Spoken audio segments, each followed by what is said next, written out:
Okay, so herbicide label requirements. I want to acknowledge Mr. Josh Bashong, who put the majority of this together for the first meeting that occurred in the Northwest District. So he put a lot of work in on this. I've made some minor adjustments to it, but very minor. So he did a good job in putting this together. Label requirements. Let's see if I got one more. No, go back. Okay, on your label requirements, on the label, of course, we're going to have information regarding that product that we need to make sure that we read and we cover. We're going to look at 2,4-D label highlights here today, and then the dicamba label highlights as we look at this new technology. One thing you don't want to forget, of course, common sense goes a long way whenever you're making these applications. It's new technology, but don't throw out common sense when you're spraying and applying pesticides in general. Again, case in point, we're just far too windy this morning to be spraying outside. So, you know, using what you know is a good practice in terms of application is going to be very important. Good news is Oklahoma does not have any regulations in addition to the federally approved labels discussed today. And having said that, one person I forgot to mention this morning as we head through this label technology here today, so we have Mr. Ryan Williams. Ryan, get you to raise your hand. He's going to speak right after me from the Oklahoma Department of Ag, Food, and Forestry. And Ryan's going to address specifically what requirements there will be in terms of reporting the application for the new 2,4-D choline formulation and the dicamba product. So he's going to address that, and I'm not going to dive off into that too much since we have Ryan here. Ryan, we appreciate you joining us here today. Okay, our pesticide labels provide critical information about how to safely and legally handle and use our pesticide products. Labels are the law. Bottom line is what the label says, correct? That's going to be the bottom line. It's the instructions we receive on that label. That's your legally binding contract for use of that pesticide. Pesticide label functions. State and federal agencies enforce the pesticide label requirements for us. Educational programs to certify pesticide users, such as what you're at.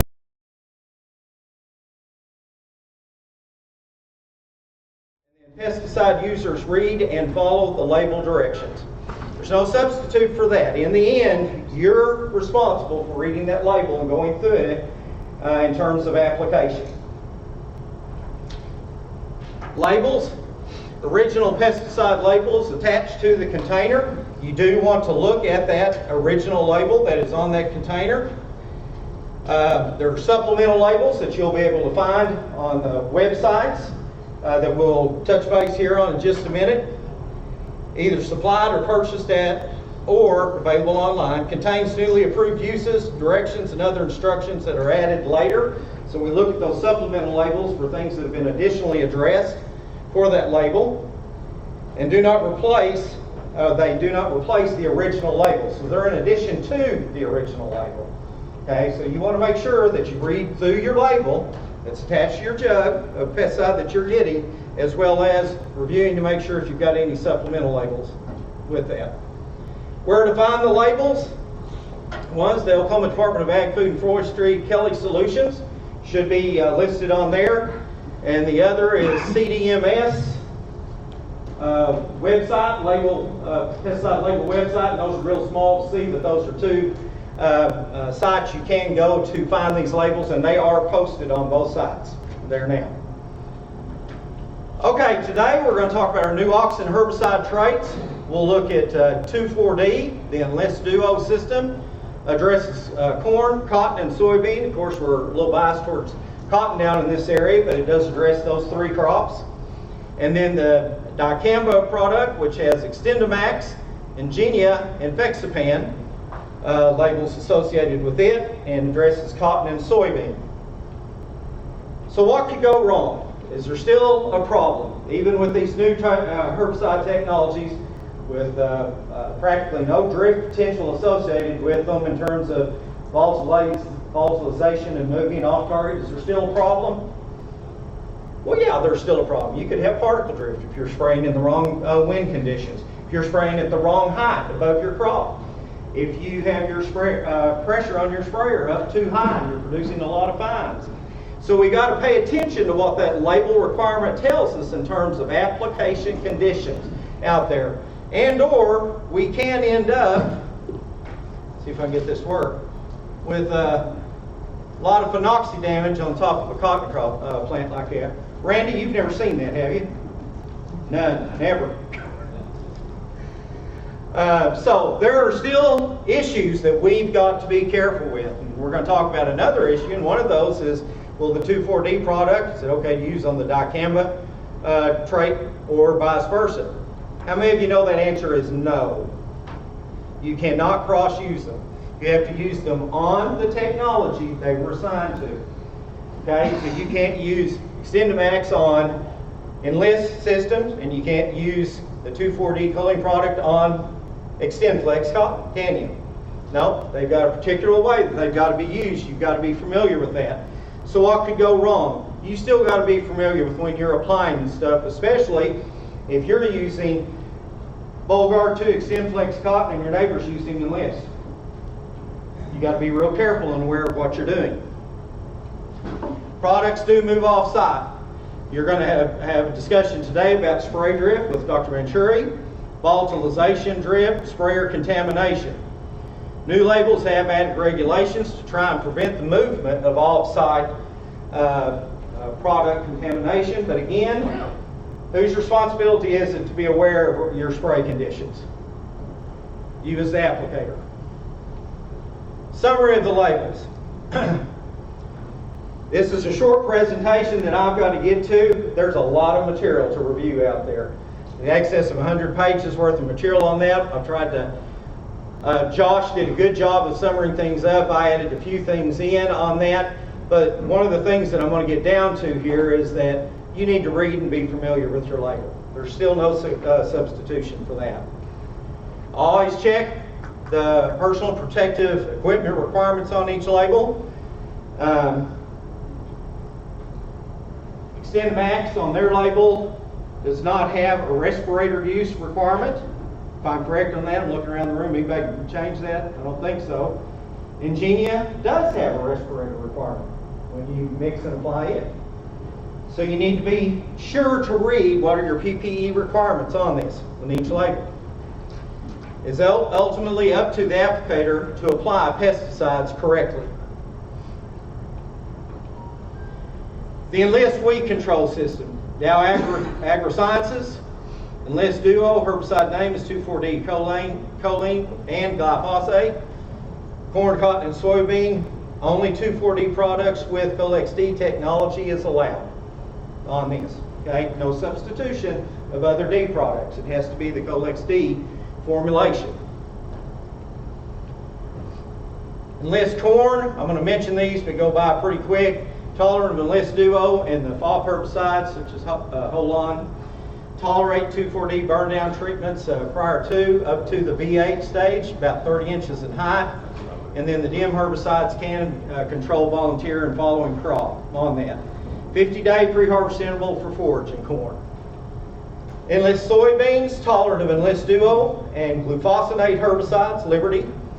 Enlist soybean and Enlist E3 have some traits, just different variety performance on them.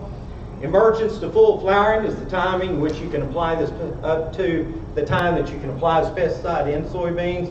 30-day pre-harvest interval for soy seed. Enlist cotton, only for use on cotton identified as containing the Enlist trait. There's no feeding or grazing restrictions out there associated with this. That should be does. Not apply to cotton later. Do not apply to cotton later than the mid-bloom stage out there. Okay? If I got that right, I'm looking at my Dow books here. Right? Okay. Enlist label cannot be applied by air. You must look for the approved tank mixes, and at this point, I'm going to minimize the screen.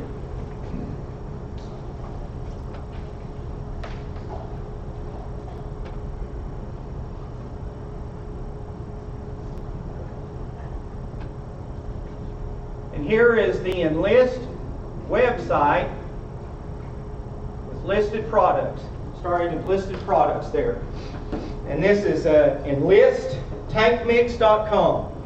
So if you're wanting to know what are approved tank mix products, here's where you need to go and find that, okay? And you need to check this up to just prior to application. Keep checking it, you know, in case there might be additions. I don't know if there will be, but check it. You know, that's where you're going to find that information out. And there's a handout in the back. It's an orange type handout that Dr. Bauman and Dr. Manchuri, you hold that up for me, Randy, or Jennifer, either one. Grab that. That has the websites associated with each of these chemicals on there that you can go and look at that information.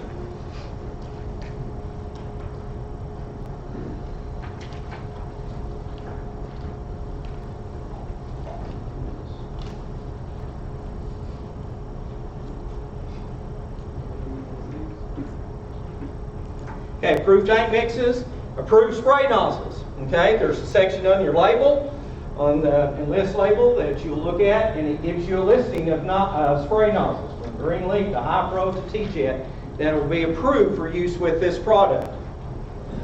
Nozzle manufacturers, recommended heights, and again on spray nozzles, you're going to have somebody talk. Dr. Long's going to visit with you in depth about nozzles here later in the presentation. Nozzle manufacturers' recommended height.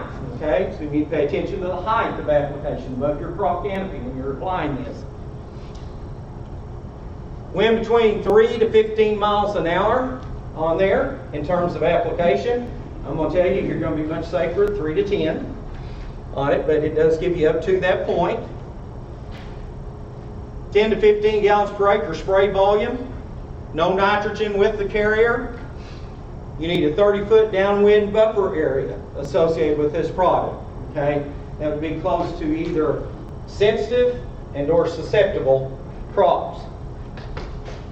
3.5 to 4.75 pints per acre. You have a total in season of 14.25 pints. 12 days between applications. Okay. So if you were to do a pre-plant burn down, come back, do another application early, and then squeeze one more application in prior to cotton and mid bloom, that's going to get you 14.25. But you need 12 days in between applications. General takes about 2 to 4 days for symptoms appearing. Rain fastness, allow 24 hours after application on that. Okay, I'm seeing shaking no. Correct me. So there's a difference. So rain fastness is 2 to 4 hours after application, but there is a some rain label language, but that applies to just runoff. Okay. For sensitive areas. Okay, so, I didn't see it. It'll actually be rain fast within 2 to 4 hours after application as soon as it dries off. Okay, good. Yeah. And I want y'all to pop up if I get some, because I didn't see that in the label when I was looking. Okay. So 2 to 4 hours, we should be rain fast 2 to 4 hours after application. Okay. Mode of action, of course, it impacts oxygen regulation, balance within the plant, and then inhibits the, that's the 2,4-D portion, and then the Roundup portion inhibits the EPSP synthase development or production within the plant. Has limited soil activity on there. Okay, here's your enlist label, 30-foot buffer on that. For a sensitive area, wind direction. Protect your sensitive areas. That includes your bodies of water, susceptible plants, and threatened and endangered species. Here's a list of your enlist label and nozzles. Again, Dr. Long's going to visit with you in depth about nozzles here in just a bit on that, so he'll take care of that discussion today. Sprayer clean out. Drain completely. Pump, lines, boom, etc. Fill with greater than 10% of your clean water. Circulate. 15-minute spray out. Drain again. I'm going to go through this pretty quick because Dr. Long's going to talk in depth about this too. Fill again with clean water and cleaner. Circulate 15 to 20 minutes. Set for hours. Josh put a comment in there about overnight, but you do want to leave it set for several hours with the cleaner. Drain again, lines and booms. Fill again, clean water, and then spray that out. Remove and clean the nozzles and strainers separately. Okay, 2,4-D, Colex D county restrictions, and Ryan Williams is going to talk specifically about this, but for 2,4-D Colex, we're going to be looking at county restrictions being applicable to Jackson and Tillman. Okay? There was some question initially about that, but Greer, Kiowa, and Harmon, with this formulation of D, are not going to have those restrictions. It's going to be Jackson and Tillman that will be impacted by those restrictions. But again, Ryan's going to talk about that. Unless, Ryan, you're going to correct me and that's wrong right now. I think we're good? Okay. So he'll talk about that a little more in depth there. Okay. Before we move off of 2,4-D, again, we're going to drive home this point. Dicamba does not equal 2,4-D. I want everybody to when you leave here, make sure you understand you cannot put dicamba on enlist cotton. Right? Okay. 2,4-D only. With choline or with Colex D formulation. Okay? Not other forms of 2,4-D. This is the one that Dow has approved for. Okay. Dicamba herbicide names. Extendamax with Monsanto with Vapor Grip technology. Bexapan from DuPont with Vapor Grip technology. And Ingenia from BASF. There are other dicamba formulations and volatility.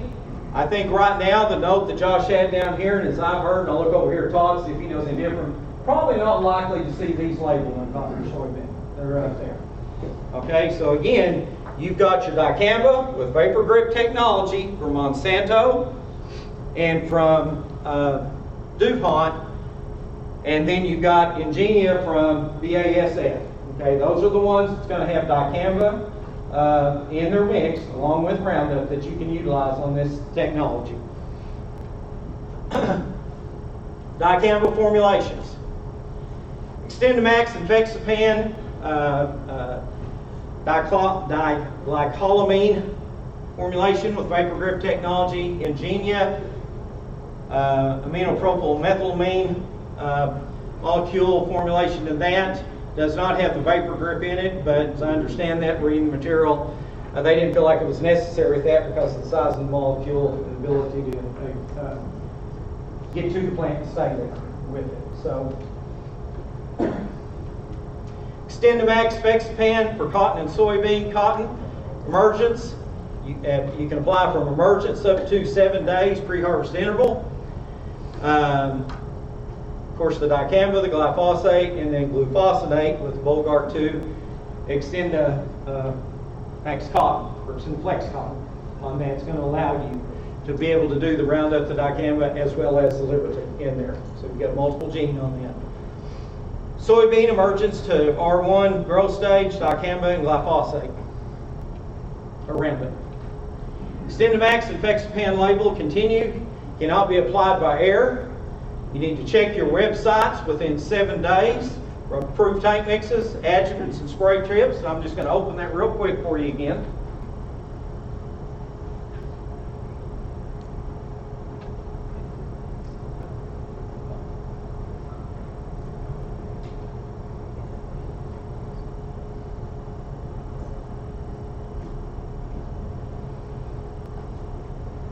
Okay, this is the Extendamax application requirements website, and again, it does have your application requirements, your tank mix, and your nozzles, all on that website.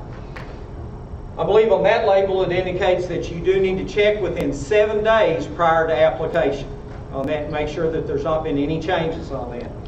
So when your application window is coming up, you want to make sure that you go back on and check on this website, 7 days, within 7 days of your application time frame, and look at the requirements that are set forth there for tank mix, nozzles, and any other additional requirements, which that part may not necessarily change. Okay.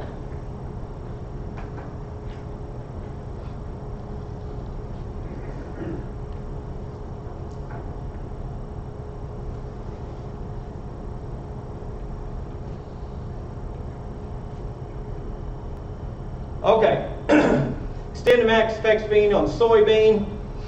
Do we have anybody in the room that's planting soybean here? I know we've had some from way come in, but your combined total for the year will be 88 fluid ounces per acre. Total of burned down early pre-plant, at planting, and pre-emergence applications will be at 44 fluid ounces per acre. Total of all in-crop applications, 44 ounces.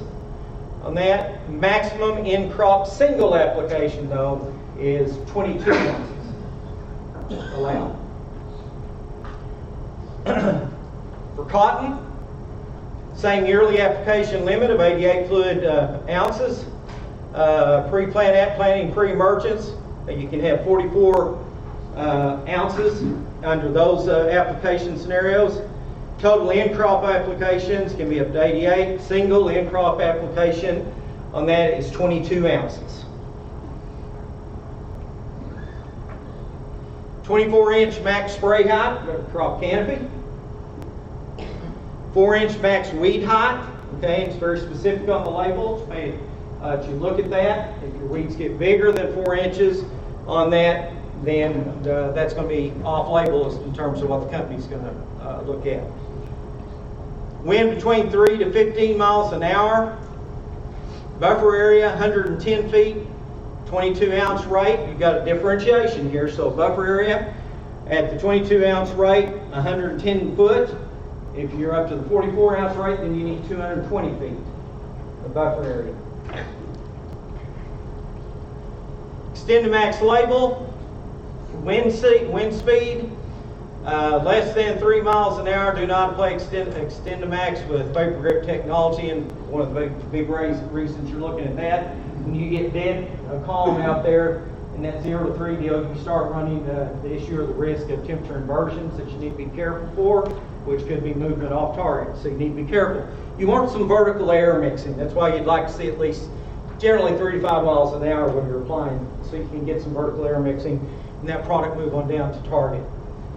3 to 10 miles an hour, optimum application conditions for Extend-to-Max with vapor grip technology. 10 to 15 do not apply when the wind is blowing towards a non-target sensitive crop. Okay? Very important that you remember that. Watch your wind direction when you're getting those upper wind speeds. If you're blowing toward a non-target and a very sensitive crop, don't spray it. Above 15, do not spray. Okay, Extend-to-Max label, the buffer requirement, the main thing is the downwind buffer. Maintain the required label buffer to protect sensitive crops. When you get towards sensitive or susceptible crops and the wind's blowing the direction of that crop, they don't want you to spray it. Okay? Ingenia label. Cannot be applied by air. You need to check that website within 7 days. Mike, on y'all's, is it on the fix pan, is it 7 days too? Yes, you need to check the label as well. Okay, make sure of that. Approved tank mixes, again, there's an Ingenia website that you can go to, ingeniatankmix.com. I didn't pull that up. It's going to have a lot of the same information as the Extend-to-Max website did. But you need to look, if that's the product you're using, look at that website for any directions that they'd have for you on utilization of this product. Approved tank mixes, approved adjuvants, approved spray tips, 110 foot downwind buffer. 24 inches above the spray target canopy, minimum of 10 gallons of water carrier. No nitrogen in the carrier, and that is going to include ammonium sulfate as well. Soybeans, 7-day pre-harvest interval for forage, 14-day for a pre-harvest hay. Cotton, 7-day pre-harvest interval. Ingenia label, the rates, application timing, a little bit different than the Extend-to-Max and Fexapan. Single pre-plant, pre-emergent, and post-emergence, 12.8 ounces per acre. All applications combined can be up to 51.2 ounces. Total pre-plant and pre-emergence, 25.6, which is 2 if you're 12.8 single applications. Total post-emergence can be no more than 25.6 ounces of the product. Wind speed, basically same conditions, less than 3 Well, that's not true. Only apply Ingenia if steps have been taken to confirm that temperature inversion is not present or the potential of occurring, okay, at that point. 3 to 10 is going to be your optimal application point. 10 to 15, you don't want to apply Ingenia when the wind is blowing towards the sensitive crop. Anything above 15, you don't want you to apply. Dicamba formulations, continued label information, data symptomology can be 2 to 7. Sometimes it can be a little bit slower. Just depends on conditions in the field, moisture, temperature, things like that. Rain fastness, Extendamax, and Fexapan. All right, Mike, help me out here. Am I wrong on this? I put 24 hours on that for rain fastness. Is it actually shorter for that, or is that correct? Well, 24, but usually if there's kind of a discrepancy there. It's what they're worried about there is runoff on that piece of it, but there is a 1 to 4 hour just normally when the spray is dry, herbicide effectiveness. But that piece has to do with possible runoff. Okay, all right. There's kind of 2 tracks on that. Okay, and I didn't see that. I didn't see it on the Enlist either, which was within 2 to 4 hours on that. Is that correct on that? So you got a little bit shorter time now. The Ingenia has 4 hours, rain fast on in. Mode of action, it's a benzoic family, but it acts very similar to the Noxie family. Soil activity, root uptake can occur with dicamba, but it has pretty short half-life within the soil, especially under warm, moist conditions. Okay, dicamba county restrictions, May 1 through October 15, shouldn't be 2, it's through October 15. Dicamba, Greer, Harmon, Jackson, Kiowa, Tillman. We have to report in all counties on it. Okay? In the back, and Ryan's going to talk about this, but in the back I've set out a copy of that page from the Combined Pesticide Laws and Regulations from Oklahoma Department of Ag, Food, and Forestry of that section. It's on the handout table back there that describes what those restrictions are for all the counties. Okay? Please grab one of those on the way out. Always a lot of speculation around that, and we've got it in black and white for you back there so you can just take with you. And then Ryan's going to visit about that here in just a minute. After spraying, triple rinse clean out is required. Sprayer clean out. Drain your sprayer, flush your tank hoses and booms, nozzles, clean water. Clean all your strainers, screens, filters. Prepare a cleaning solution according to label directions. Be sure to wash all parts of the tank. Start agitation of clean solution. Let it run for about 15 minutes. Flush your hoses, sprays, and nozzles for at least a minute. Remove the nozzle, screens, and strainer. Filter and clean separately in that cleaning solution that you've put together. Dispose of rinsate according to label directions. Strain your sump, filter, your lines.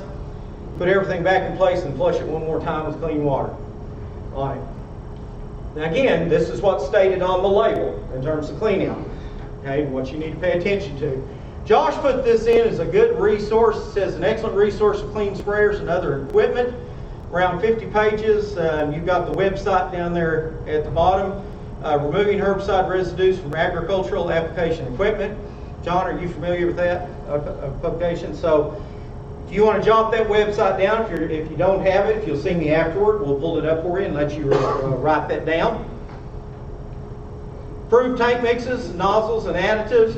I've shown you the enlisttankmix.com website, the Extendamax application requirements.com, and then again, Ingenia Tank Mix, and then Fexapan application requirements.dupont.com. All websites, if you're using that product, make sure you visit those websites so that you can get the correct information in terms of application requirements, tank mixes, and nozzle requirements associated with that product. Summary comments. Again, labels are the law. Herbicide stewardship, we all need to be good stewards and good neighbors when we're applying pesticides of any kind on that. We need to always make consideration of our neighbors. Less volatile does not equal no volatility. Okay? Off-site damage still possible with all these products. Again, today's good case in point. If you spray in 30-mile-an-hour wind, there's a good chance you're going to have particle drift. Okay? Now, I know none of us in here would ever do that, but there's a good chance you would get particle drift up there. Okay? And if you were to raise your boom up there high and advanced wind speeds, you're probably going to get some movement. Okay? Wonderful technology. It's going to offer a lot to our cotton production systems down this area, but you still need to be a wise applicator when you're putting things, your material out with that. And with that, I believe I'm going to stop. I put my name and contact information here for Jackson and Greer County. You can holler at me around these. Dr. Randy Bowman, Randy, raise your hand in the back here, is out here at the Southwest Research and Extension Center. Also a contact right in these counties for around these products, more specifically for the cotton varieties themselves, and that knowledge on that requirements there.